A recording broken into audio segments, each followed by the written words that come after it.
Hoje vamos falar sobre Deuteronômio capítulo 24, 25 e 26.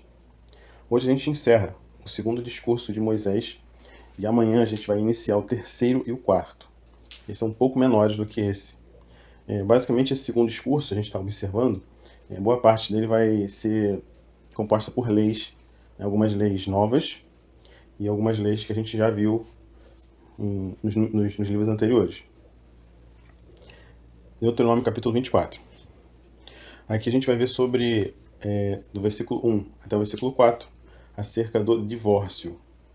Diz o texto, então, que basicamente o que o texto vai nos explicar é que se um homem ele se divorciar e mandar essa mulher embora, e ela se casar novamente, e também se divorciar, esse homem ele não poderia, no caso, ela se divorciar ou ficar viúva, né? Ele não poderia se casar novamente com ela, porque isso seria, como o texto fala, abominação. Ele já divorciou uma vez, não faria muito sentido, né, ele casar de novo com ela. Se ele não queria a primeira vez, porque agora ele vai querer, né? Depois do versículo 5 até o versículo 22, vamos ver algumas leis de caráter humanitário. E eu vou citar, pelo menos, o resumo aqui, o item, porque é bem extenso, né, mas eu vou só trazer uma ideia central. Versículo 5 diz que o homem recém-casado não deve sair à guerra ou receber algum tipo de compromisso público. Versículo 6 vai dizer para não tomar penhor e pedra de moinho. Versículo 7, que o sequestrador ele deve ser morto. A gente já viu isso anteriormente, sobre alguns crimes que são passíveis de morte. Esse aqui é um deles. Versículo 8 e o versículo 9. Atenção em fazer tudo o que o Senhor ensinou sobre a lepra. Ele vai repetir algumas coisas aqui acerca da lepra, nesses versículos aqui. Versículo 10 ao versículo 13. Diz que se você emprestar alguma coisa, diz para não entrar na casa, e sim esperar a pessoa do lado de fora. E versículo 14 e versículo 15, se eu vou ler com calma, mas ele vai falar sobre um patrão que precisa ser justo. Olha o que diz. Não oprima o empregado, pobre e necessitado, seja ele um dos seus compatriotas ou estrangeiro, que está morando na terra e na cidade onde você vive. Pague-lhe o salário no mesmo dia, antes do pôr do sol, porque ele é pobre e a vida dele depende disso, para que ele não clame ao Senhor contra você e você seja culpado de pecado. Então a gente vê que não dá assistência ao pobre. A gente viu vários capítulos, vários textos mostrando o quanto isso para Deus é algo sério. Nesse caso aqui diz que o seu empregado, né, aqui a gente está falando no caso de um diarista, né, que recebe dinheiro no final do dia. Então se esse diarista deveria receber no final do dia o seu salário, você paga ele. Né? Se a gente fosse transportar para a nossa realidade de hoje, né, o funcionário que ganha de forma quinzenal, você tem que pagar no dia certo. O que ganha uma vez no mês, quinto dia útil, paga no quinto dia útil. Ele que ganha no final do mês, dentro do final do mês. Porque isso é justo acontecer. Né? Como eu disse, a gente está, Deus está desenhando uma civilização, né, um povo que tem as suas leis mais justas, mais corretas. Então, esse é um item. Todos aqui, né, quando vocês forem ler com calma, vocês vão ver essas informações de cada um desses que eu estou citando. Mas eu quis ler esse aqui, porque esse é mais próximo, é mais fácil a gente observar no nosso dia a dia. Né? Situações que a gente vê pessoas, empresários, né, empregadores que infelizmente atrasam o salário dos seus empregados e eles se enrolam, né, ficam endividados, tem problemas por conta disso. E justamente é uma lei muito prática, né, como eu disse. Isso aqui é para Israel naquele tempo. Né, mas todo o princípio ético, moral e espiritual mantém. Então, eticamente e moralmente, isso aqui tem que ser seguido. Né? Se eu tenho uma empresa, se eu tenho empregados de uma forma que eventualmente ganham até menos do que eu, né? Porque geralmente a gente terceiriza serviços que a gente não costuma fazer no nosso dia a dia. Então a gente vai chamar pessoas, terceirizar, né, algumas situações. E se a gente fizer isso, a gente tem que pagar o salário devido. Né? Combinou, você paga. No dia certo, na hora certa, tudo certinho, sem injustiça. Depois, versículo 16. Os pais não serão mortos por causa dos filhos, nem os filhos serão mortos por causa dos pais. Cada um será morto pelo seu próprio pecado. Não existe transferência de pecado. Basicamente, o que esse item quer dizer é isso. Não existe transferência de pecado. Não é porque o pai pecou, é que o filho vai ter que pagar por isso. Cada um vai pagar por si. Né? E eu tenho que ser responsável pela minha própria vida, independente de qualquer coisa. Se eu errei, eu vou pagar. Não dá para trocar, não dá para transferir, não dá para fazer nada. Eu tenho que pagar por isso. E isso volta, né? Quando a gente for lá no início do Gênesis, a transferência de culpa. Né? Adão e Eva, eles vão pecar. Adão transfere a sua culpa para Eva, Eva transfere a sua culpa para a serpente. E não é isso que tem que acontecer. Na verdade, nós precisamos assumir os nossos erros, ainda que isso nos prejudique, ainda que isso seja um problema a princípio para nós, ainda que isso nos leve a uma prisão, morte, enfim, o que seja. A gente precisa ser honesto. Fez errado, fala só, eu fiz errado. Ponto final. Versículos 17 e 18. Não pervertam o direito do estrangeiro e do órfão, nem tomem em penhor a roupa da viúva. Lembre-se de que vocês foram escravos no Egito e de que o Senhor os resgatou de lá. Por isso, lhes ordeno que façam isso. Novamente, a gente vê uma lei falando para o auxílio ao necessitado. Auxílio àquele que está numa situação inferior a gente naquele momento ali. Porque ele diz, vocês já foram estrangeiros. Então, tenham empatia. Né? É basicamente uma palavra que nessa época não existia, mas tenham empatia. Sintam a dor do outro, percebam. Vocês já vivenciaram isso. Vocês sabem a dificuldade que é, o problema que é estar estrangeiro num povo que de repente não fala a sua língua, que não professa a mesma fé, que não tem a mesma cultura. E também o pobre, que necessita estar no meio de vocês. Então essas duas classes de gente, vocês precisam estar atentos. Nós hoje, enquanto igreja do Senhor, nós precisamos estar atentos aos pobres, aos necessitados. Não estou dizendo que a gente vá sustentar todas as pessoas, mas dentro das nossas possibilidades. E a gente vê que justamente existe uma lei que diz que é para não esgotar, né, a colheita até as extremidades. Por quê? Para que os pobres, os estrangeiros e até mesmo os animais possam comer, né, de alguma coisa. Se a espiga cair no chão, deixa ela ali. Deixa ela caidinha ali. Justamente é isso. Eu, de forma consciente e de uma forma planejada, eu permiti que os meus recursos, né, hoje, trazendo para hoje, que os nossos recursos eles sejam capazes de nos atender, nossas demandas, da nossa família, mas de forma que a gente não gaste de forma desordenada ao ponto de não poder ajudar o próximo. Infelizmente, essa é uma realidade de hoje. Nós vivemos uma vida de muitos gastos, muitas dívidas e esquecemos dos pobres, dos necessitados. No tempo de hoje, principalmente, né, período pós-pandemia, a gente vê justamente muitos necessitados, muitos desempregados, muitos passando necessidade. Nós precisamos, sim, estar mais atentos. Nós precisamos olhar com um olhar de misericórdia. Porque poderia ser a gente. Poderia ser a gente. E quantos, de repente, não estão ouvindo, né, esse nosso estudo e já não foram, né, já foram necessitados de ajuda. E alguém foi e ajudou. Então, por isso, nós precisamos ter essa empatia. Esse coração mais voltado a ajudar. Amém? E para encerrar esse capítulo, vamos ler do 19 ao 22. Quando estiver no campo, fazendo a colheita, isso aqui é o que eu já falei, né? Basicamente é o que eu já falei agora, mas eu vou ler. Quando estiver no campo, fazendo a colheita, e nele esquecerem um feixe de espiga, não voltem para buscá-lo. Deixe que fique para os estrangeiros, para os órfãos e para as viúvas, para que o Senhor, seu Deus, abençoe vocês em tudo que fizerem. Esse é o versículo só 19, mas eu vou continuar lendo aqui. Antes de eu ler, só vou fazer um comentário. Então, justamente isso, né? A gente falou lá atrás sobre o dia do perdão das dívidas. Que Deus iria, pela nossa obediência, nos abençoar, no caso de Israel, né? Mas aplicando já a gente, nos abençoaria justamente porque estamos cumprindo o mandamento dele. Deus mandou a cada 7 anos perdoar as dívidas. E não faltaria nada. Mesmo com esse prejuízo, aparente prejuízo financeiro.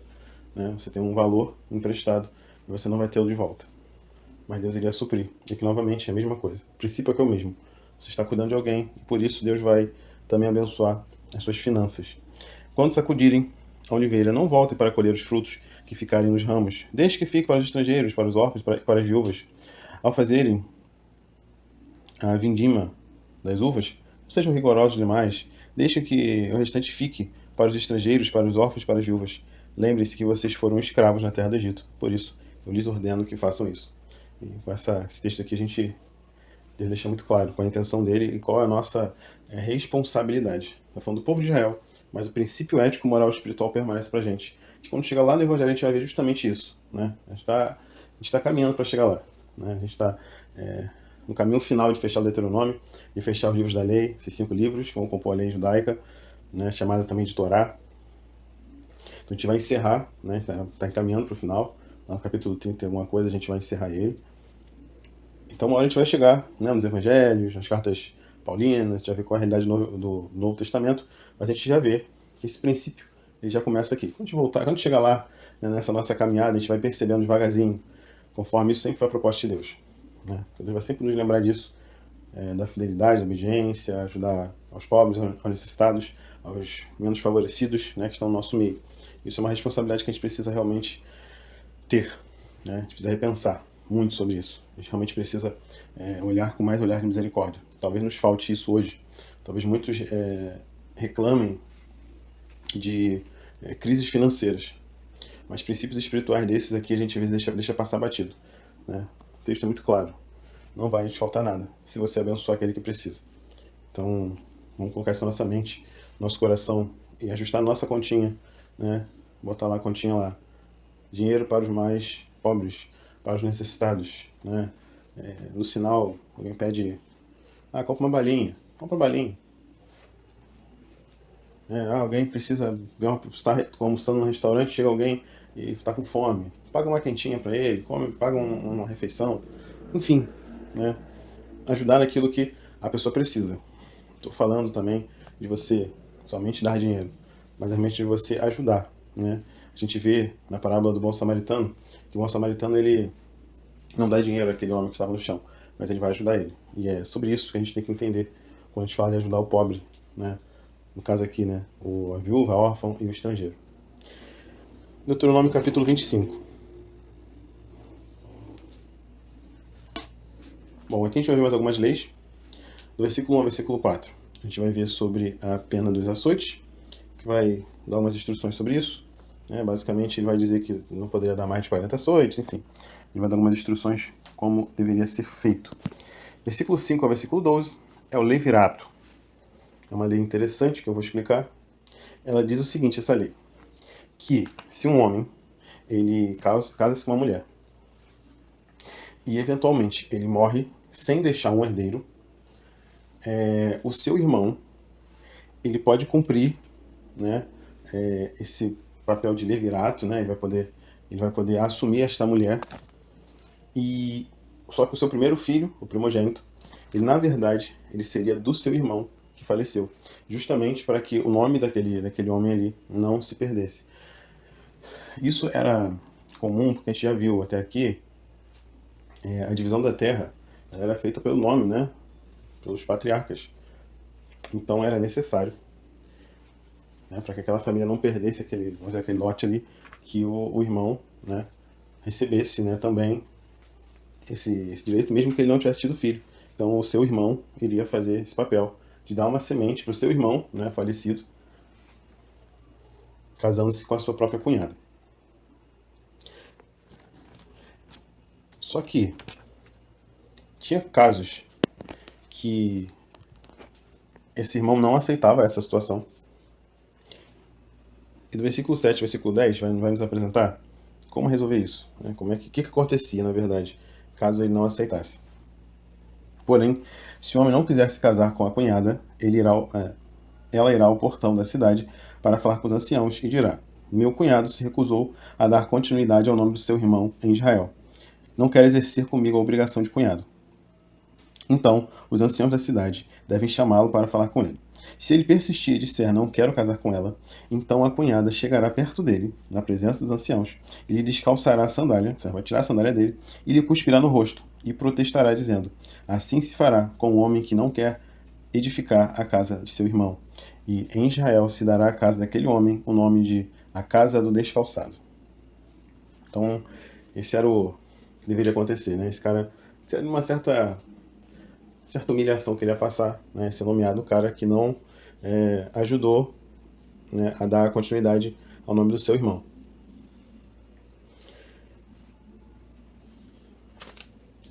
Do versículo 13 ao versículo 16, vai falar sobre pesos e medidas justas. Bom, basicamente, é o que a gente mais ou menos já falou no capítulo 24, né? Como eu disse, é uma nação que vive de uma forma justa, de uma forma que cumpre as leis de Deus, né, que tem um comportamento diferenciado em relação às outras nações. E justamente era isso, né? Basicamente ele tinha que fazer o peso das coisas de forma correta, né? Eu me lembro quando eu era mais jovem que existia aquelas balanças, né? Hoje é tudo digital e tal, mas aquelas balanças, eu não sei dizer o nome, não pesquisei antes de falar que eu lembrei agora isso, mas aquelas balanças, né? Que você bota o pezinho de um lado e o material que está sendo pesado do outro. Basicamente é isso, né? Eu imagino muito essa cena, porque se o peso que a pessoa colocar do lado ali dos pezinhos for adulterado de alguma forma, o peso, né, o material que está sendo pesado do outro lado, ele vai estar errado, né? Hoje, por exemplo, né, balança digital, já aconteceu isso comigo. Eu comprei uma carne moída, e ela foi pesada juntamente com aquele isopor, né, que fica por baixo. Então, quando eu fui pesar a carne em casa, tinha um peso bem inferior em relação ao que eu paguei. Então seria mais ou menos isso, né? Não creio, não sei se foi de forma intencional o que aconteceu, mas o que a lei vai nos dizer é que nós não podemos, né, o povo de Israel não poderia fazer isso de forma intencional, né, principalmente. Né? Eu sei que de forma não intencional é uma outra questão, mas precisava ter uma balança justa. Depois do versículo 17 ao 19, vai dar uma ordem para destruir os amalequitas. Vamos ler aqui? Lembrem-se, vou ler só o 17 ao 19. Lembrem-se do que os amalequitas fizeram no caminho quando vocês estavam saindo do Egito. Eles saíram ao encontro de vocês no caminho, e quando vocês estavam abatidos e cansados, atacaram na retaguarda todos os desfalecidos que vinham atrás, e não temeram a Deus. Portanto, quando o Senhor seu Deus lhes houver dado sossego de todos os seus inimigos ao redor na terra do Senhor seu Deus lhe dá por herança para que dela tome posse, apague a memória dos amalequitas da face da terra. Não se esqueçam disso. A gente viu essa passagem em Êxodo capítulo 17, versículo 8 ao 16, aquela passagem que Moisés, quando levanta o braço, o povo ganhava, e quando ele baixa o braço, o povo começa a perder. Êxodo capítulo 26, perdão, Deuteronômio capítulo 26. Bom, do versículo 1 ao versículo 11, a gente vai ver sobre as primícias da terra. Vai dizer que ao possuir a terra, eles deverão colher o fruto e entregar as primícias ao Senhor. E diz então que essa primícia era um ato para recordar tudo que o Senhor havia feito do Egito até a terra. Eu vou ler, porque eu achei interessante. Versículo 5 até o versículo 11. Diz assim: Então você testificará diante do Senhor seu Deus, dizendo... Isso aqui quando eles separarem a primícia. O Senhor dizendo: Meu pai foi um arameu prestes a perecer. Ele foi para o Egito e ali viveu como estrangeiro, com pouca gente. E ali veio ser uma grande nação, forte e numerosa. Mas os egípcios não nos maltrataram.